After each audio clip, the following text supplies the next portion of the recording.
everyone, and welcome to the second crowdfunding campaign here on Indiegogo for Dylan's New Nightmare, a Nightmare on Elm Street fan film. If you are not aware of what this project is, there's tons of information right down below us that's going to fill you in, but essentially what we're doing is making an unofficial short fan film sequel to Wes Craven's New Nightmare from 1994, I believe is when it was. So we are going to be bringing back Miko Hughes himself, who played Dylan Porter in the original New Nightmare film, and we are going to be continuing his story 25 years later as Freddy is once again starting to manifest and starting to do some not so good things. So we are here to try and raise the remaining funds and any extra that we can for the project. We did do one campaign about a year and a half ago before the unfortunate situation of the country. We raised about 75% of our projected budget. So we are here to try and raise the remaining 25% as well as any extra that we can. What we'll use that for, Vin will get into in just a minute here, but ideally we're trying to raise more funds to make it as big and badass of a project as we possibly can. Now, why has it taken so long, and why are we, well, I just covered why we're running the second campaign, but why has it taken so long is because, frankly, you guys know, the unfortunate situation of COVID throughout the world, and our hearts go out to anyone affected in any way, shape, or form by this, terrible disease that's been going around. But us, like so many other things, were delayed as a result of that situation. And there were further complications just regarding travel, that being the fact that Dave, who is our Freddy Krueger, who actually didn't really get a presence on the last campaign, so it's nice to have him here. And let me introduce him real quick. This is Dave McCrae, aka the professional voice actor, aka the voice man, aka I'm sure a number of other things that he just keeps in private, but he is here and he is residing up in Canada. So Dave, if you wouldn't mind jumping in and just kind of explaining to people the issues that we were having as a result of you choosing to live where you choose to live. Right, of course. Well, Cecil, thank you very much again for having me a part of this project and this campaign. I'm really excited to don the fedora and play Freddy Krueger. I am eager. I was eager in 2019. I was eager in 2020. I'm eager in 2021. But living here in Toronto, Canada, which is where I am, we were not doing too bad in the first part of the COVID situation, which is how we were able to shoot our own film, of course, as well. But we're in sort of a third wave here, and we're on sort of the tail end of that, thankfully. At least that's the way it looks. But things have been tricky, and the U.S.-Canada border has been shut down for non-essential travel since March of 2020.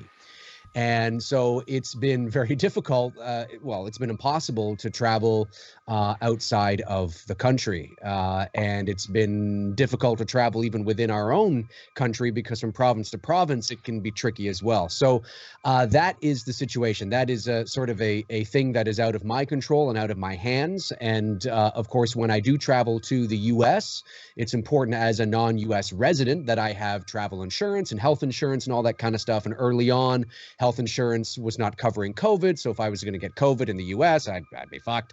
So, there's a lot of things that you have to consider as a non-US resident traveling to the US. And it's even extra now that, of course, COVID is a reality. So there's just been a whole pain in the ass type of, stuff that has put a wedge into things. But I learned as of shooting this video, which of course is at the beginning of June here for the campaign, that preliminary talks between Canada and the U.S. on opening the border to non-essential travel has begun. Now, that doesn't mean it's going to be open next week or next month, but it's begun. So at least that process has begun. So fingers are crossed that sometime in the very near future, I will be able to arrive in the U.S. safe. So that's sort of my predicament, being choosing to choose where I live. Thank you for explaining that. Yes, guys. So once that straightens itself out, then we're going to be in a position where we can finally start filming. Now, tentatively, just so you guys know, we are currently trying to aim for a fall shoot date. Again, we had plans to shoot in May of 2020, when unfortunately everything happened in basically April of 2020 and shut everything down. We had booked plane tickets, we had booked all of our locations, we had all of that done, and all of it had to be canceled. So we are now going to be planning again for hopefully a fall shoot, maybe late September, maybe early October, just depends on the border situation, as well as how much funds we raise, because we can try and shoot sooner, and if we raise extra funds to cover some of the costs that are associated with shooting in a COVID world, then more's the better. Now, that is all to say it leads to our man that has been behind so many campaigns, that has lent his expertise to a number of independent filmmakers, and he is assisting to raise the bar amongst a lot of groups instead of just for himself with the Friday the 13th franchise. Mr. Vince DeSanti, please, if you would, explain to everyone what we can do with some of this budget that we're hoping to raise this time around.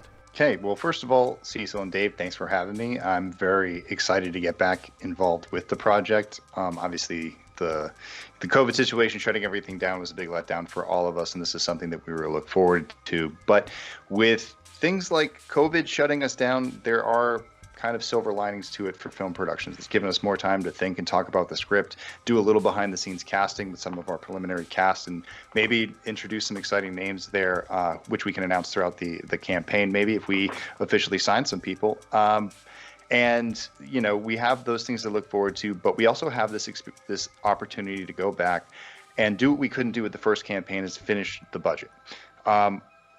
Crowdfunding is tough sometimes, and we did a really good job with the first campaign and we got it out there. But since we've closed the last campaign, like most things, more people kind of find out about it after the fact. I know I bumped into quite a few fans who have asked about it and said they were too late, and, you know, directed them in Cecil's direction. So this is a great chance for fans who missed out on the first campaign, or maybe didn't have a chance to help with the first campaign and now want to come back and participate.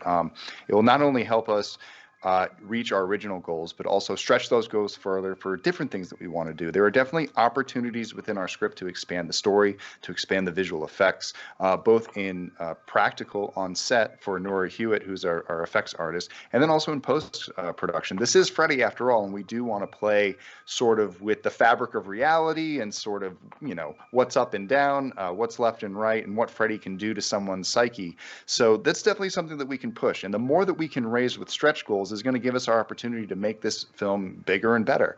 Who knows? You know, I know that this is an installment series, and if you didn't know that, you should know that too. And this will give us an opportunity to maybe get head start on future things as well, if we can get it, you know, popular enough. And for those filmmakers who are out there will probably know this, but for the average film fan, post-production, no matter if it has visual effects or not, is a very costly process between composition, sound design, editing, sound mixing, final color. All of that stuff is pretty expensive when you want to bring it to the places that are going to make it feel and look cinematic, like the movies that we see in the theater. And that's definitely a goal that we have with this. Now, we do have our own ability to finish films on our own, but being able to go to a post-production facility with this film would definitely be something that would help us raise the production value and give you, in the end, a better film to watch. So definitely, if you haven't already, check out the campaign. Share it amongst your friends and family and other horror-loving friends who love Freddy Krueger and who want to see him come back to Battle Miko Use, because your contributions are going to go directly into making this a bigger and better event, and definitely something that Nightmare on Elm Street fans can celebrate for a long time.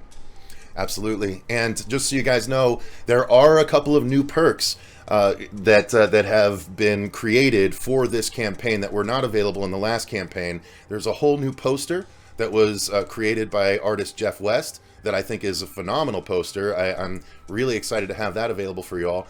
And there's a really special perk that Mr. McCrae did agree to do, which is, just so I briefly explain it, it's against my will. Yeah, yep. I held a knife too. I held my Freddy glove there up to his throat, and I basically said, "Hey, Dave, here's what I want you to do." Not really, but I asked if he would be willing to offer a voice message from Freddy.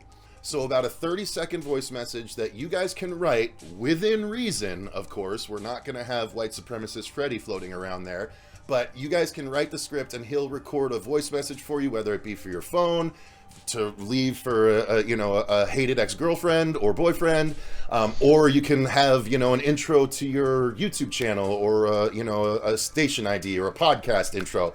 Anything like that you can utilize it for. This is a limited perk. Dave is not going to do a vast number of these because this is what his job is. He gets paid well to do this sort of thing, and he is kindly offering these funds for doing these directly to the campaign out of the kindness of his heart, which we thank him for tremendously. Right. But it's definitely a cool thing, and I think you guys would get a kick out of it. We will, of course, fully post-produce this, so it's not just going to be Dave on the phone going, "Hey, it's me, Freddy." We're going to post-produce it so it sounds like our Freddy from the movie. So don't worry about that. It might take a little bit to deliver correctly, but when you get them, you will be very happy. So just want to let you guys know about those couple of new perks. So thank you guys very much for all of your support. We greatly appreciate it, whether it's financially or whether it's sharing the campaign or whether it's just telling people about it. Any and all of it helps. We greatly appreciate it all. Thank you so much. Thank you to Dave for jumping on here. Thank you to Vin for jumping on here. If you guys have any questions or concerns, just go ahead and reach out through the campaign page below. I will happily respond. But hopefully, guys, we'll see you in your nightmares very soon. Let me cough this out real quick. All right. We need to make this film before Cecil dies. Yeah, basically. Shit, what was I saying? For the perk. Okay, yeah. Okay. Thanks, Dave. Ready to go.